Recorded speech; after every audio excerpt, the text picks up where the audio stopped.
कुछ स्वादिष्ट है बनाना तो playrecipes.com पे जरूर है आना।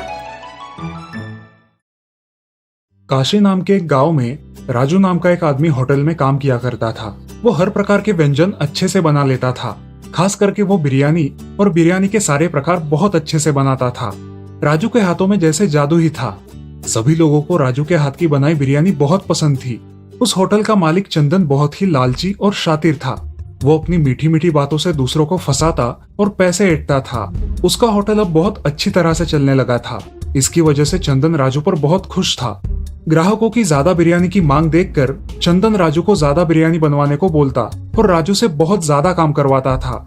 एक दिन राजू को बहुत तेज बुखार आया और उसके पास खुद का इलाज करने के लिए भी पैसे नहीं थे। सुनो, तुम होटल जाकर सेठ जी से कुछ पैसे मांग कर लाओ, बाद में वो मेरी तनख्वाह से काट लेंगे। ठीक है। नमस्ते सेठ जी, मेरी पति की तबीयत बहुत खराब है। मुझे पैसों की जरूरत है। मुझे कुछ पैसे दे दीजिए, वो आने के बाद लौटा देंगे। भाभी जी, आपको तो पता ही है कि आजकल धंधा कैसे चल रहा है। ये राजू जब तक काम पर नहीं आएगा तब तक तो मेरा नुकसान ही है ना। ठीक है, अब आप आ ही गई हो तो ये 100 रुपए लेकर किसी अच्छे अस्पताल में उसका इलाज करवाइए। जाइए। पत्नी वो 100 रुपए लेकर चली जाती है और सोनार के दुकान पर जाकर अपने जेवर बेच के अपने पति का अच्छे से इलाज करवाती है। जब राजू ठीक हो जाता है तो वो अपनी पत्नी के जेवर ना देख के उसे प्रश्न करता है। पत्नी जो सब हुआ वो उसे बता देती है और रोने लगती है। उस दिन राजू होटल जाता है। आज से तुम्हारा यहाँ कोई काम नहीं है। मैं तुम्हारे भरोसे 15 दिन अपना होटल बंद नहीं रख सकता। मैंने तुम्हारे बदले में कोई और ले लिया है। अब मुझे तुम्हारी कोई जरूरत नहीं। राजू वहां से उदास मन से चला जाता है और घर में आकर मायूस होकर बैठता है। क्या हुआ आपको? आए हो तब से मायूस हो, कुछ बोलोगे? अरे जरा चुप भी रहो, यहाँ मेरी नौकरी चली गई है और तुम मायूस होने की बात कर रही हो। क्या आपको उन सेठ जी ने निकाल दिया? आप इतनी मेहनत करते थे, उसके बावजूद उन्होंने निकाल दिया? हाँ, अब मेरे पास तो पैसे भी नहीं है, क्या करूँ? और यहाँ पर जल्दी नौकरी भी नहीं मिलेगी। मेरे मन में एक अच्छी कल्पना आई है। अगर हम बिरयानी बनाकर बेचेंगे तो हमारी बिरयानी सबको पसंद आएगी और आपको नौकरी करने की भी चिंता नहीं होगी। वैसे भी आपके हाथों का स्वाद तो लोगों को पता ही है। सब बातें सही है भाग्यवान, लेकिन पैसे कहाँ से लाएंगे? पत्नी ने अपने बचाए हुए पैसे निकाले और राजू से बोली, ये लीजिए, अब तो कोई चिंता नहीं है ना, इससे हमारा काम हो जाएगा। पत्नी की ये कल्पना राजू को पसंद आती है। वो एक ठेला किराए पर लेता है और पहले दिन एक बर्तन भर के बिरयानी बनाता है। बाजार में एक जगह ठेला लगाकर वो बिरयानी बेचने बैठता है। उसके बिरयानी की सुगंध इतनी अच्छी आती है कि सब लोग उसकी बिरयानी खरीदने के लिए दौड़ पड़ते हैं। उसकी पूरी बिरयानी जल्द ही खत्म हो जाती है और राजू घर खुशी खुशी लौट जाता है। अगले दिन से राजू थोड़ी ज्यादा बिरयानी बनाता है और अपनी बिरयानी बेच के धीरे धीरे उसे अच्छे दाम भी मिलने लगते हैं। कुछ दिनों बाद वो अपना खुद का ठेला खरीद लेता है।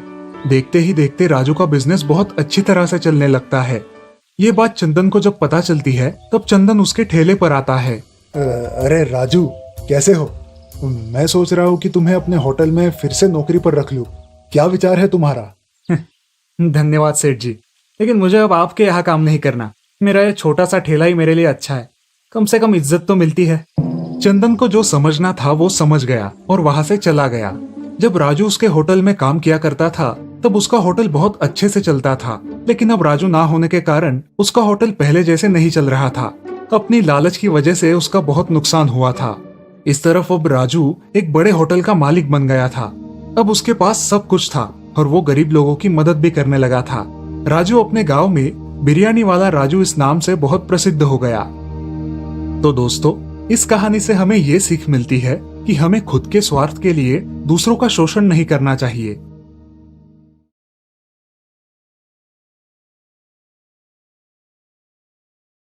कुछ साल पहले रामपुर में हरिया अपने परिवार के साथ रहता था। वो अपना छोटा खेत बो के परिवार की परवरिश किया करता था। उसका छोटा भाई कृष्णा खेती के काम में उसकी कोई मदद नहीं करता, लेकिन कृष्णा एक बहुत ही अच्छा कारपेंटर था। कृष्णा कृष्णा उठो भाई, सूरज सिर पे आया है, कुछ काम वाम नहीं करना तुम्हें? भैया, स्कूल शुरू होने में अभी 1 महीना बाकी है, क्यों परेशान कर रहे हो? सोने दो ना। मुखिया जी सुबह आके गए हैं, वो स्कूल के बेंचेस का काम कब तक होगा पूछ रहे थे। कह देना हो जाएगा, अभी बहुत टाइम है। ये कह के कृष्णा फिर मुंह पे चद्दर ओढ़ के सो जाता है। हरिया को समझ नहीं आ रहा आखिर इसे कैसे समझाए। इसी विचार में हरिया अपने खेत की तरफ निकल पड़ता है। जब वो गांव की नुक्कड़ पे पहुंचता है तब, अरे भाई, सुना है मुखिया जी दूसरे गांव से मिस्त्री बुला रहे हैं। वो तो होने ही वाला था। कृष्णा के भरोसे बैठेंगे तो हो गया सत्यानाश। हाँ और नहीं तो क्या। हरिया भैया की विश्वसनीयता की वजह से मुखिया जी ने ये इतना अच्छा काम उस आलसी कृष्णा को दिया है। गांव वालों की बातें सुनकर हरिया परेशान हो जाता है, क्योंकि कृष्णा की गैर जिम्मेदारी की वजह से अच्छा खासा पैसे देने वाला काम खोने के लक्षण नजर आते हैं। क्या करूं इस लड़के का समझ नहीं आता। भगवान ने हुनर तो दिया है, लेकिन इसका यह आलसीपन। हरिया थका हारा रात को घर लौटता है। उसकी बीवी उसे खाना परोसती है। बीवी से पता चलता है कि कृष्णा दोपहर 3 बजे उठा और बिना नहाए धोए दोस्तों से मिलने बाहर चला गया है। अच्छा, यानी आज भी स्कूल नहीं गया। इतना काम पड़ा है, लेकिन इस लड़के के दिमाग में भूसा भरा है। और आज जाते समय रात के भोजन में केरी का अचार बनाने के लिए बोल के गए हैं। बीवी की बातें सुनते ही हरिया के दिमाग में एक कल्पना आती है। वो बीवी से नींबू मांग के लेता है और बाहर आंगन में जाके बैठ जाता है। भाभी, जल्दी खाना परसो, बहुत भूख लगी है। और हाँ, कैरी का अचार भी देना। कैरी का अचार बाहर आंगन में आपके भैया बना रहे हैं। कृष्णा बाहर आता है और हरिया को नींबू के बीज के साथ बैठा देख चकित होता है। भैया, ये नींबू के बीज के साथ क्यों बैठे हो? तुम्हारे लिए कैरी का अचार बना रहा हूँ। भैया, आप ठीक तो है? नींबू के बीज से आप कैरी उगाओगे? हाँ, क्यों नहीं उगेगी। भैया, आप ही ने सिखाया है ना, जो बोओगे वही पाओगे। फिर तभी मुखिया जी का आदमी वहां आता है और कृष्णा को बताता है कि मुखिया जी ने स्कूल के काम के लिए नए कारपेंटर को बुलाया है। अब उसे स्कूल आने की जरूरत नहीं। अरे मुखिया जी, ऐसे कैसे कर सकते हैं? मेरे जैसा एक्सपर्ट कारपेंटर उन्हें आजू बाजू के 10 गांवों में नहीं मिलेगा। वो आप उनसे जाके बोलिए, चलता हूँ। अच्छा खासा काम हाथ से जाने की वजह से कृष्णा बहुत दुखी होता है। कृष्णा, अब दुखी होने से कोई फायदा नहीं है। जो जैसा बोता है वैसा ही फल पाता है। तुमने अपने आलसी स्वभाव के कारण इतना अच्छा पैसे कमाने का मौका खो दिया है। भैया, मुझे माफ कर दीजिए, आगे से ऐसा कभी नहीं होगा। ठीक है कृष्णा, देर से आए दुरुस्त आए, आगे से ख्याल रखना। तो इस प्रकार देर से ही सही कृष्णा की आंखें खुल जाती है और वो आगे से खूब मेहनत करने का वादा हरिया को देता है।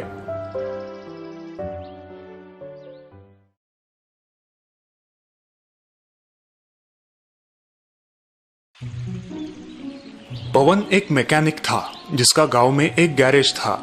गांव के सभी लोग पवन के पास ही गाड़ियां बनाने आते थे। पवन पढ़ा लिखा नहीं था।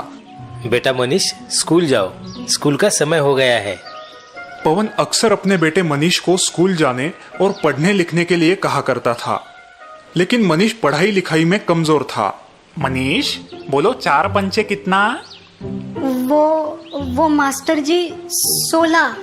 वाह, 4 पंचे 16, बहुत अच्छे। अब हाथ आगे करो। मास्टर जी मनीष को छड़ी से मारा करते थे।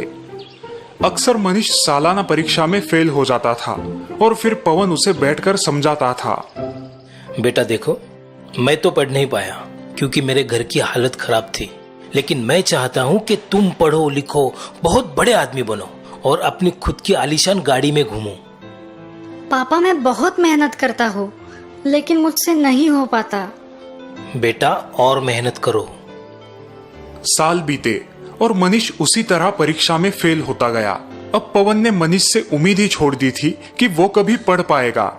बेटा मनीष, कल से गैरेज आया करो, कम से कम कुछ काम तो सीख लो। और अगले दिन से पवन अपने बेटे मनीष को गाड़ियां बनाना सिखाने लगा। मनीष को भी गाड़ियां बनाने का काम बहुत पसंद था। कुछ वर्ष बाद मनीष पवन से भी होशियार मैकेनिक बन गया और पवन बुढ़ापे के कारण बीमार हो गया। मेरी बड़ी ख्वाहिश थी कि तुम पढ़ो लिखो, बहुत बड़े इंसान बनो और अपनी खुद की आलीशान गाड़ी में घूमो। अब मैं पढ़ नहीं पाया तो क्या करे, लेकिन गाड़ी में जरूर घुमाऊंगा आपको, और वो भी खुद की गाड़ी में। उस दिन मनीष ने ठान लिया कि वो अपने पापा की इच्छा पूरी करेगा और खुद ही अपने लिए एक कार बनाएगा उसने पूरी लगन के साथ अपना काम शुरू किया।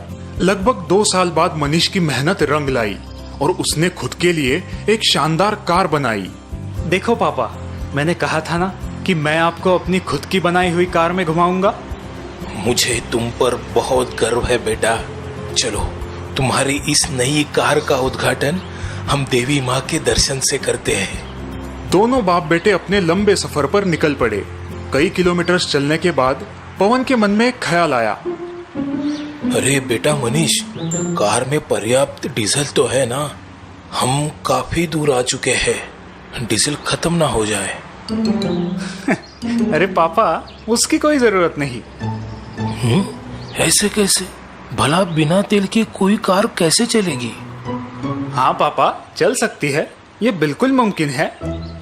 बेटा, मेरे इतने साल का तजुर्बा कहता है कि बिना तेल के कोई कार कभी नहीं चलेगी। पापा, आपको मेरी बात पे यकीन नहीं हो रहा ना? रुकिए, आपको अभी यकीन दिलाता हूँ। ऐसा कहकर मनीष ने तुरंत कार रोक दी। वे दोनों कार से बाहर आए। पवन कार की जांच करने लगा।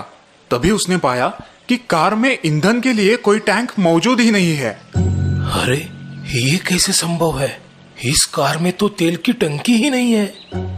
क्यों पापा, कहा था ना मैंने, इस कार में तेल की कोई जरूरत नहीं। ये कार सौर ऊर्जा से चलती है। ये बात सुनकर पवन हैरान रह जाता है। उसकी आंखों में खुशी के आंसू आते हैं। मनीष का पूरा बचपन उसकी आंखों के सामने आ जाता है। मुझे माफ कर दो बेटा, मैं गलत था। तुमने एक ऐसा आविष्कार किया है जो आज तक कोई पढ़ा लिखा नहीं कर सका। मुझे तुम पर नाज है। सच में तुम्हारी ये कार कोई मामूली कार नहीं है, ये एक जादुई कार है।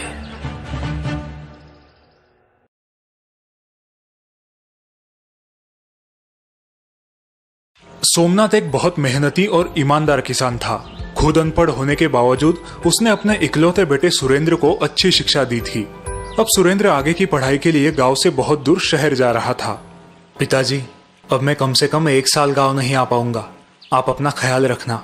तुम मेरी चिंता मत करो बेटा, बस मन लगा के पढ़ाई करना। अब मेरी सारी आशाएं तुम ही पर है। हाँ पिताजी, मैं आपको निराश नहीं करूंगा।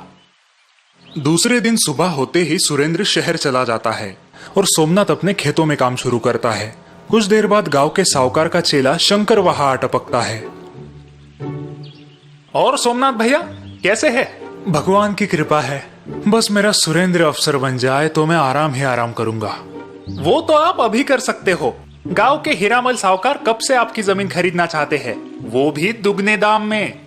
नहीं शंकर, एक किसान के लिए उसकी जमीन माँ के समान होती है और माँ का भी कोई सौदा करता है भला। अब आपकी मर्जी, लेकिन इस साल बहुत भयंकर सूखा आने का अंदेशा है और अब तो सुरेंद्र भी नहीं है आपकी सहायता के लिए। देखते हैं। शंकर सोमनाथ को जमीन बेचने के लिए राजी नहीं कर पाता और वहां से निकल पड़ता है। ये बूढ़ा बहुत जिद्दी है, अब साहूकार मुझ पर नाराज होंगे। ऐसे ही महीनों बीत जाते हैं। सुरेंद्र और सोमनाथ एक दूसरे को चिट्ठियां लिखकर अपनी खुशहाली बताया करते थे। सोमनाथ, तुम्हारी चिट्ठी है भाई, सुरेंद्र ने भेजी। डाकिया जी, जरा ये चिट्ठी पढ़ के तो सुनाइए। डाकिया सोमनाथ को सुरेंद्र की चिट्ठी पढ़ के सुनाते हैं। चलो अच्छा है, सुरेंद्र की पढ़ाई ठीक चल रही है। हाँ, होनहार है तुम्हारा बेटा, जल्द ही तुम्हारे अच्छे दिन आएंगे सोमनाथ। हाँ, इसी उम्मीद में दिन काट रहा हूँ। बस हमेशा की तरह मेरी तरफ से 2 शब्द खुशहाली के उसे लिख दीजिए। हाँ क्यों नहीं, अभी लिख देता हूँ। जुलाई खत्म होके अगस्त शुरू हुआ था, लेकिन बारिश का कोई नामो निशान नहीं था। सारे गांव वाले चिंतित थे। अब एक ताजा खबर। सरकारी मौसम विभाग के अनुसार देश के हर राज्य में औसत 10% ही बारिश होने का अनुमान है। नागरिकों से निवेदन है कि उपलब्ध पानी का इस्तेमाल समझदारी से करें। लगता है इस साल फसल नहीं हो पाएगी। फिर से साहूकार से कर्जा उठाना पड़ेगा। हाँ भाई, जमीन भी गिरवी है, उसे तो अच्छा मौका ही मिल जाएगा गरीबों को लूटने का। और गांव के अधिकतम कुएं भी साहूकार के पास ही है गिरवी। सोमनाथ भी अपने घर में चिंतित बैठा है। लगता है शंकर की बात सच होने वाली है। आषाढ़ खत्म होके श्रावण शुरू हुआ है, लेकिन आसमान से एक पानी की बूंद नहीं टपकी। कुएं की गहराई बढ़ा दूं तो शायद पानी मिले। ये सोच के सोमनाथ सीढ़ी लेके अपने घर के माले पे चढ़ता है और वहां से कुदाल और फावड़ी निकालता है। लेकिन इसी दौरान वो पैर फिसल के गिर जाता है। सोमनाथ के हाथों में और घुटनों में गंभीर चोटें आती है। हे भगवान, ये क्या हो गया? अब मैं कुआं कैसे खोदूं? अनाज कैसे बोऊं? घर पे आराम कर रहा सोमनाथ डाकिये की मदद से अपने बेटे सुरेंद्र को चिट्ठी लिखता है और यहाँ का सारा हाल बयां कर देता है। चलो भाई सोमनाथ, मैं निकलता हूँ, तुम अपना ख्याल रखना। डाकिया के जाने के बाद शंकर सोमनाथ के घर आता है। कैसी है तबीयत अब सोमनाथ भैया? भगवान की कृपा है, हड्डी नहीं टूटी, लेकिन दर्द से बेहाल हूँ। लेकिन अब तुम क्या करोगे? तुम्हारा बेटा तो यहाँ आने से रहा। मेरी मानो अपनी जमीन साहूकार को बेच दो और शहर अपने बेटे के पास चले जाओ, सुखी हो जाओगे। शायद तुम ठीक कह रहे हो। शंकर खुश होके सोमनाथ के घर से बाहर निकलता है। चलो, आखिर ये जिद्दी बूढ़ा मान ही गया। यहाँ शहर में सुरेंद्र अपनी परीक्षा की तैयारी कर रहा था, लेकिन वो पिताजी की चिट्ठी पढ़ के सोच में पड़ गया। बेटा सुरेंद्र, इस साल सूखे की वजह से शायद फसल ना हो पाए, लेकिन अगर तुम यहाँ होते तो मैं हमारा कुआं खोद के उसकी गहराई बढ़ा देता, थोड़ी बहुत सब्जियां बो लेता। अब सब राम भरोसे छोड़ रहा हूँ। पिताजी काफी बीमार है, ऊपर से ये सूखे का संकट, और मैं यहाँ फंस गया हूँ। कुछ तो करना पड़ेगा। कुछ दिन बाद डाकिया सुरेंद्र की चिट्ठी लेके आता है और सोमनाथ को पढ़ाता है। प्रणाम पिताजी, आपकी चिट्ठी मिली, लेकिन आप हमारा कुआं और ज्यादा मत खोदिए। हमारे पुरखों ने वहाँ गुप्त धन छुपाया है। ये बात मुझे दादी ने उनके स्वर्गवास से पहले बताई थी और सही समय पर आपको बताने का वचन मुझसे लिया था। क्या? चिट्ठी पढ़ते ही दोनों चौंक जाते हैं। वाह सोमनाथ, तुम्हारा तो भाग्य खुल गया भाई। डाकिया वहां से निकलता है, तभी रास्ते में उसे शंकर मिलता है। क्यों डाकिया जी, क्या खबर? लाखों में एक खबर है भाई। क्या बात कर रहे हो? जरा हमें भी बताओ भाई। डाकिया शंकर को सोमनाथ के कुएं के बारे में बताता है और वो सुन के शंकर की आंखें फैल जाती है। उसी रात शंकर फावड़ा और कुदाल लेके चुपके से सोमनाथ के खेत में आता है और उसका कुआं खोदने लगता है। ये गुप्त धन अगर मुझे मिल गया तो मैं खुद ही साहूकार बन जाऊंगा। बहुत देर तक कुआं खोदने के बाद भी शंकर के हाथों कुछ नहीं लगता और वो परेशान हो जाता है। हाँ, ये क्या, लगभग 10 हाथ गहरा खोदा है कुआं, फिर भी कुछ नहीं दिख रहा। अब तो सूर्योदय भी होने को है। किसी ने मुझे यहाँ देख लिया तो लेने के देने पड़ जाएंगे। सुबह सोमनाथ लंगड़ते हुए कुदाल लेके खेत पहुंचता है। कुछ तो करना होगा। कुआं खोदने की थोड़ी थोड़ी कोशिश करता हूँ। सोमनाथ जैसे ही कुएं के पास आता है वो दंग रह जाता है। अरे ये क्या, ये किसने खोदा? खोदा हुआ कुआं पानी से भरा देख सोमनाथ खुश हो गया, लेकिन तभी उसे सुरेंद्र की बताई बात याद आई। ये क्या हो गया? सुरेंद्र ने तो मुझे कुआं खोदने से मना किया था। उसी दिन सोमनाथ डाकिये के द्वारा सुरेंद्र को चिट्ठी लिख के यहाँ की हकीकत बयां करता है और अब आगे क्या करना है पूछ लेता है। बेटा, यहाँ चमत्कार हो गया है।